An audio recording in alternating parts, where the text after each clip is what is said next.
Hello fam, welcome back to another video.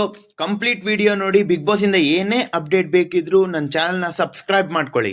Big boss grand finale ಇನ್ನು 3 ದಿನ ಇರೋದು. ಯಾರು ಹಿಡಿತಾರೆ ಆ ಟ್ರೋಫಿ ಕಾದ್ ನೋಡ್ಬೇಕಾಗಿದೆ. ಗ್ರ್ಯಾಂಡ್ ಫಿನಾಲೆಗೆ ಹೋಗುವವರು ಬರೀ 5 ಜನ ಮಾತ್ರ, ಆದ್ರೆ ಈಗ ಇರುವವರು 6 ಜನ.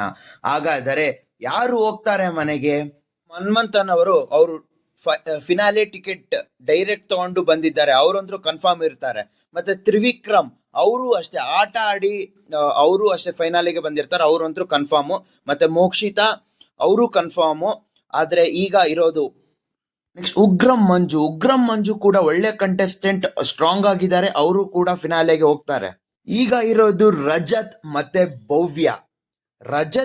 ಭವ್ಯ ಇವರಿಬ್ರಲ್ಲೂ ಅಂತೂ ಒಬ್ರು ಮಾತ್ರ ಹೋಗೇ ಹೋಗ್ತಾರೆ. ರಜತ್ ಕಾಮಿಡಿ ಆಗ್ಲಿ, ಟಾಸ್ಕ್ ಆಗ್ಲಿ, ಎಂಟರ್ಟೈನ್ಮೆಂಟ್ ಆಗ್ಲಿ ಒಳ್ಳೆ ಸೂಪರ್ ಆಗಿ ಕಾಂಟ್ರಿಬ್ಯೂಟ್ ಕೊಟ್ಟಿದ್ದಾರೆ ಗುರು. ಭವ್ಯ ಗೌಡ ಅವರು ಟಾಸ್ಕ್ ಎಲ್ಲ ಚೆನ್ನಾಗಿ ಆಡಿದ್ದಾರೆ. ಕಂಪೇರ್ಡ್ ಟು ರಜತ್ ಅವರು ಸ್ವಲ್ಪ ವೀಕ್ ಇದ್ದಾರೆ. ಹಾಗಾಗಿ ಅವ್ರ ಮನೆಗೆ ಹೋಗೋ ಚಾನ್ಸಸ್ ಸ್ವಲ್ಪ ಜಾಸ್ತಿನೇ ಇದೆ. ಹಾಗಾದ್ರೆ ನಿಮ್ಮ ಪ್ರಕಾರ ಈ ಗ್ರ್ಯಾಂಡ್ ಫಿನಾಲೆಯಲ್ಲಿ ಯಾರು ವಿನ್ ಆಗ್ಬೇಕು ಕಮೆಂಟ್ ಮಾಡಿ. ಒಂದೇ ಒಂದು ರಿಕ್ವೆಸ್ಟ್ ಇದೆ, ನಮ್ಮ ಹನುಮಂತಣ್ಣ ವಿನ್ ಆಗ್ಬೇಕು. ಸೊ ವೋಟ್ ಮಾಡಿ ನಮ್ಮ ಹನುಮಂತಣ್ಣಂಗ್ ವಿನ್ ಮಾಡಿಸೋಣ.